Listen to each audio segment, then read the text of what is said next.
Welcome to all. अभी तक हमने जितना भी एनालिसिस किया वो सब किसके लिए था?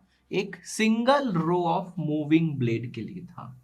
किसके लिए? Single row of moving blade, मतलब एक मूविंग ब्लेड में स्टीम कैसे फ्लो करती है और कैसे एग्जिट करती है और कितना पावर डेवलप करती है, अपन ने ये देखा। लेकिन क्या एक्चुअली में ऐसा होता है? एक्चुअली में तो series of moving and fixed blades रहती हैं, तो उसे हम लोग, अगर वो उसमें प्रेशर ड्रॉप हो रहा है तो उसको series of fixed blade and moving blades कहेंगे, और अगर प्रेशर ड्रॉप हो रहा है तो उसको मल्टी स्टेज कहेंगे। तो वही हम देखते हैं मल्टी स्टेज टरबाइंस में क्या होता है और कैरी ओवर कोफिशिएंट क्या होता है।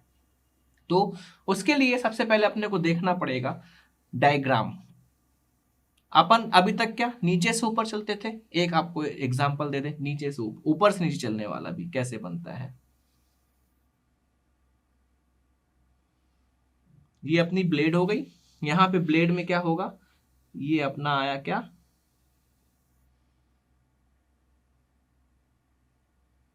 यहां से अपना क्या आ रहा है? v1। ठीक है, ये वाली वेलोसिटी कौन सी हो जाएगी? v(f1), और यहीं से अपना जाएगा क्या? ये अपना क्या हो जाएगा? v(r1). ठीक है, अब u जो रहेगा कहाँ रहेगा? इस डायरेक्शन में रहेगा, क्योंकि जो मूवमेंट होगा वो इस डायरेक्शन में मूवमेंट होगा। तो u हो गया अपना। अब vw1 किस डायरेक्शन में रहेगा? अब देखिए vw1 क्या है? v1 का ही कोफिशिएंट है ना, टेंजेंशियल कोफिशिएंट कंपोनेंट। तो v1 इस डायरेक्शन में है, टेंजेंशियल कंपोनेंट इस डायरेक्शन में हो, जाहिर सी बात है। तो ये वाला पूरा क्या हो गया आपका? vw1। क्लियर? ये एंगल क्या रहेगा? अल्फा। अभी तक अपन ने देखा। ये एंगल क्या रहेगा? थीटा। ठीक है, निकल गया। अब इसको अपन लोग बाहर कर दें, यहां से बाहर जाएगी तो ये कैसे जाएगी? ये ऐसे चली गई बाहर। अब यहां पे क्या होगा? ये क्या होगा अपना? v2, ये vf2, और ये vr2 हो गया इस तरह से। उसके बाद ये वाला एंगल कौन सा रहेगा? थीटा। ये वाला बीटा।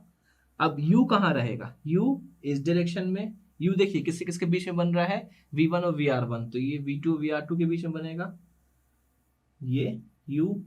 और ये क्या रहेगा? अब vw1 इस डायरेक्शन में v2 है, तो vw2 इस डायरेक्शन में vw2।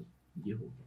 अब ये ब्लेड जो निकली ये कहाँ जाएगी? ये ब्लेड जो निकलेगी तो कहाँ जाएगी? फिक्स्ड ब्लेड में जाएगी। कहाँ जाएगी ये? फिक्स्ड ब्लेड में।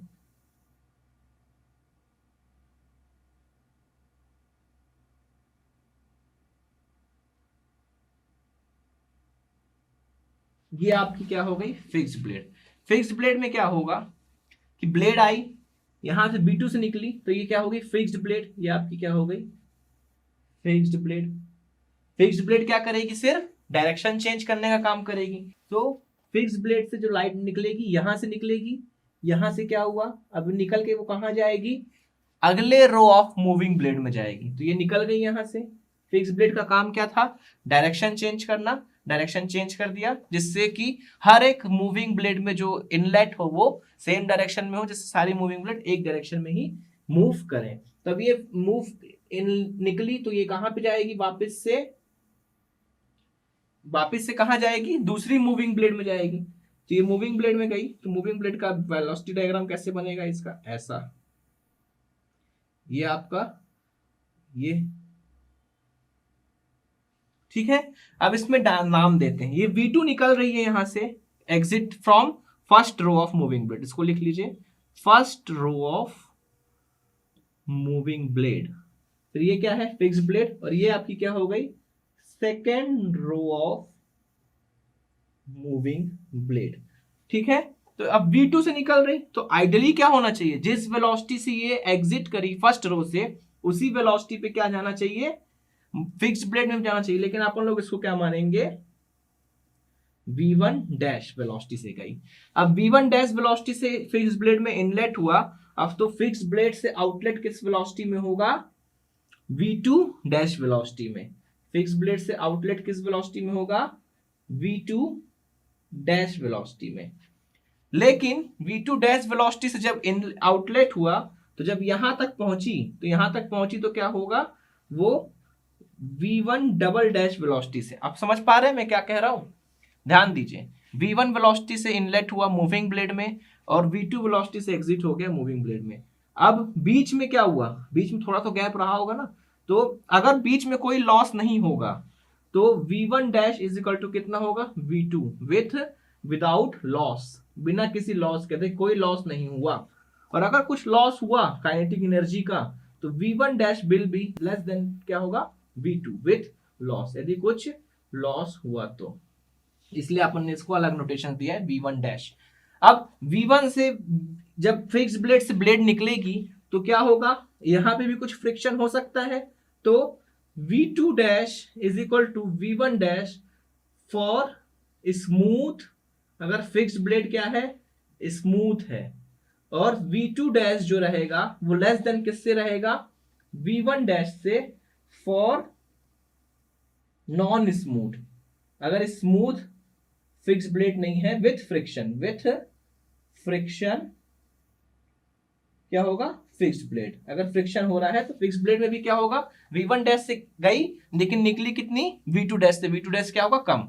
अब v2 डैश से तो निकली फिक्स्ड ब्लेड से, लेकिन फिर फिक्स्ड ब्लेड के और मूविंग अगली सेट ऑफ मूविंग ब्लेड के बीच में कुछ गैप रहेगा, तो फिक्स्ड ब्लेड से जब v2 डैश से निकली और v1 डैश में घुसी, किससे? Second row of moving dash, v1 double dash से क्या हुई? Second row of moving blade में एंट्रेंस हुआ, तो v1 डबल डैश क्या होगा? लेस देन होगा किससे? v2 डैश से। अगर कुछ लॉस हुआ तो विथ लॉस, और यदि लॉस नहीं हुआ तो क्या होगा? v1 डबल डैश से एंट्री हो रही सेकेंड रो में, तो v1 डबल डैश क्या होगा? जो कि एग्जिट वेलोसिटी होगी किसकी? फिक्स्ड ब्लेड की, अगर लॉस नहीं हुआ। लेकिन अपन लोग सब कंसीडर कर रहे हैं इसलिए अपन लोग अलग अलग नाम दे रहे हैं। हो सकता है लॉस हुआ हो सकता है नहीं हुआ हो। तो v1 डबल डैश से जब एंट्री हुई तो यहाँ पे ये क्या हो जाएगा?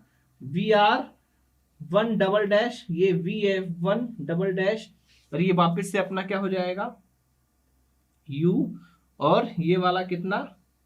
वही v डबल वन, एंगल सारे वही हो जाएंगे। अल्फा डबल डैश नाम दे दें। फिर यहां से जब निकलेगी तो ये वेलोसिटी कौन सी? vr2 डबल डैश, ये वेलोसिटी v2 डबल डैश, ये vf2 डबल डैश। तो अपने को देखना है, ये देखिए दो रोज ऑफ मूविंग ब्लेड हो गई। अभी तक आपने जितना एनालिसिस किया वो सिर्फ यहां से लेकर यहां तक का किया कि एक रो में स्टीम कैसे इनलेट हुई और स्टीम कैसे एग्जिट हुई, लेकिन एक रो को छोड़ने के बाद स्टीम कहां जा रही है? फिक्स्ड ब्लेड में जा रही है। फिक्स्ड ब्लेड क्या कर रहा है? उसका डायरेक्शन चेंज कर रहा है, इसमें कोई मूवमेंट हो नहीं रहा है।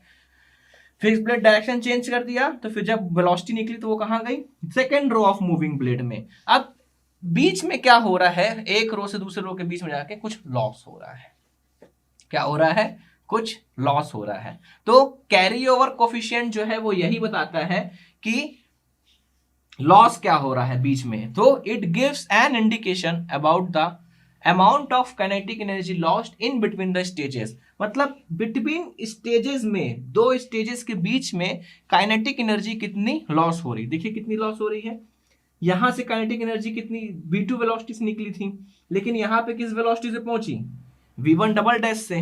और अगर लॉस हुआ तो v1 डबल डैश क्या होगा? कम होगा v2 से। तो कैरी ओवर कोफिशिएंट यही बताता है कि in between stages kinetic energy का कितना लॉस हुआ, क्योंकि जितना लॉस हो जाएगा उतना अपना क्या हो जाएगा? जितना लॉस हो जाएगा उतना अपने को एनर्जी कम हो जाएगी। उसकी एनर्जी कम हो जाएगी तो उसकी जो ट्रांसफर कर रही एनर्जी वो भी कम कर पाएगी। तो अपने को इसका भी ध्यान देना है कितना लॉस हो रहा है। अब यहाँ पे ध्यान देने वाली बात ये है कि फिक्स्ड ब्लेड का भी कोई इनलेट एंगल होगा। कितना होगा फिक्स्ड ब्लेड का इनलेट एंगल? यहां लिखते हैं फिक्स्ड ब्लेड इनलेट एंगल किसके बराबर होगा? बीटा के बराबर होगा, क्योंकि बीटा से निकल रही है, वही उसका इनलेट एंगल हो जाएगा। अब फिक्स्ड ब्लेड का एग्जिट एंगल, फिक्स्ड ब्लेड का एग्जिट एंगल वो किसके बराबर होगा?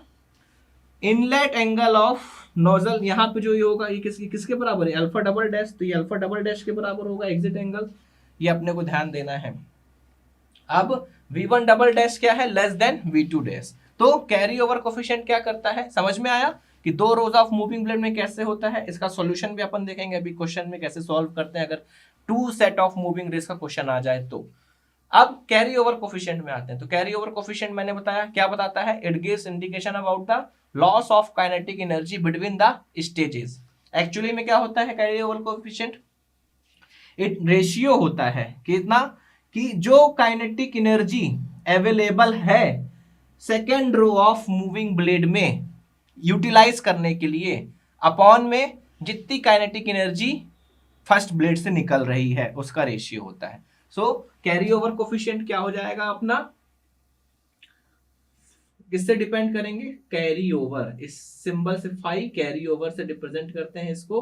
तो काइनेटिक एनर्जी कितनी निकल रही है अपनी, कितनी अवेलेबल है अपने पास काइनेटिक एनर्जी यहां पे इस्तेमाल करने के लिए, V1 डबल डैश का स्क्वायर अवेलेबल है अपने पास। क्या काइनेटिक एनर्जी कितनी अवेलेबल है, इतनी अवेलेबल है। और कितनी निकली थी यहां से कितनी निकली थी, V2 डैश का स्क्वायर, V2 डैश निकली थी ना यहां से फिक्स ब्लेड से। जरूरी नहीं है कि अपन मूविंग टू मूविंग काउंट करें, हर बिटवीन में एक मूविंग और फिक्स्ड बीच में भी कितना लॉस हुआ वो कैरी ओवर आपको बताएगा। यहां से निकलने पे यहां पे पहुंचने में कितना लॉस हुआ, तो यहां पे जितनी वेलोसिटी रही अपॉन में यहां से जितनी निकली वो कैरी ओवर कोफिशिएंट, यहां से जितनी निकली और यहां पे जितनी पहुंची वो भी क्या हो गया अपना कैरी ओवर कोफिशिएंट। तो अपन ने इन दोनों के बीच में कैरी ओवर कोफिशिएंट निकाला। और इन जनरल अपन लोग निकालना चाहें तो कितने निकाल सकते हैं, 5 कैरी ओवर। और कैसे हो सकता है, यहां पे कितनी वेलोसिटी पहुंची, V1 स्क्वायर, V1 डैश का स्क्वायर अपॉन कितनी निकली थी यहां से, V2 का स्क्वायर अपॉन 2। अब देखिए यहां पे काइनेटिक एनर्जी कैसे लिखते हैं अपन लोग, हाफ mv स्क्वायर। तो यहां पे अगर मैं हाफ mv स्क्वायर करूं तो 1/2 और m तो कॉमन है कैंसिल हो जाएगा, तो यहाँ पे क्या बचेगा, सिर्फ इतना बचेगा। इसको और कैसे लिख सकते हैं, V1 डबल डैश का square by 2 upon V2 double dash, V2 dash का स्क्वायर अपॉन 2। सॉल्व होकर इतना बचेगा। ध्यान दीजिए कि एक मूविंग और फिक्स्ड प्लेट के बीच में कितनी आपकी एनर्जी लॉस हो गई, उसी को क्या बोलते हैं कैरी ओवर कोफिशिएंट। मतलब फर्दर ब्लेड में कितनी एनर्जी है, इस वाली ब्लेड में कितनी एनर्जी थी, half m V1 dash square इस वाली फिक्स्ड ब्लेड में थी। लेकिन इसके पहले वाली जो टर्बाइन से ब्लेड से जो निकल रही थी वेलोसिटी, वो किस वेलोसिटी से निकल रही थी, V2 स्क्वायर से निकल रही थी। तो V2 का स्क्वायर नीचे हो गया और V1 डैश स्क्वायर जो अवेलेबल एनर्जी है अगली ब्लेड में वो आपकी ऊपर हो गई। इस तरीके से अपन इसमें जाएं तो इस वाली मूविंग ब्लेड में कितनी काइनेटिक एनर्जी है अपने पास यूटिलाइज करने के लिए, V1 double dash square, V1 double dash का स्क्वायर, इतनी एनर्जी है ना इस्तेमाल करने के लिए। लेकिन निकल के कितनी आई थी, निकल के आई थी अपनी V2 डैश का स्क्वायर इस वाले में। तो carry over coefficient it is the ratio of kinetic energy which will be available for utilization in the next blade to the kinetic energy available in the previous blade। previous blade से जो kinetic energy निकल रही है वो ज्यादा रहेगी और जो नेक्स्ट ब्लेड में पहुंचेगी वो लॉस के कारण थोड़ा सा कम हो जाएगी। और जो नेक्स्ट ब्लेड में पहुंच रही है उस काइनेटिक एनर्जी अपॉन में जो प्रीवियस ब्लेड से निकल रही है वो काइनेटिक एनर्जी, इन दोनों का रेशियो ही क्या होता है, कैरी ओवर कोफिशिएंट। इंडिकेट क्या करता है कि इन बिटवीन स्टेजेस कि कितना काइनेटिक एनर्जी अपना लॉस हो रहा है। तो अभी तक आपने जो पढ़ा था वो सिर्फ इतना पढ़ा था। अब इसके आगे की पिक्चर ये थी कि यहाँ से जो वेलोसिटी निकलेगी वो फिक्स ब्लेड में जाएगी। फिक्स ब्लेड अपन जानते हैं क्या करती है, डायरेक्शन चेंज करती है, डायरेक्शन चेंज करी फर्दर और उसके बाद यहाँ पे भेज दी, डायरेक्शन चेंज करी। अगर वो है कौन सी, वेलोसिटी कंपाउंडेड है, और अगर प्रेशर कंपाउंडेड है तो क्या करेगी, डायरेक्शन चेंज के साथ साथ वो क्या काम करेगी, अपना प्रेशर भी डिक्रीज करेगी अगले स्टेजेस में। I hope multi stage turbines आपको क्लियर होंगी, मल्टी स्टेज में वेलोसिटी डायग्राम कैसे बनता है और साथ ही साथ कैरी ओवर कोफिशिएंट क्या होता है। आई होप ये चीजें आपको क्लियर हुई होंगी। Thanks for paying your attention.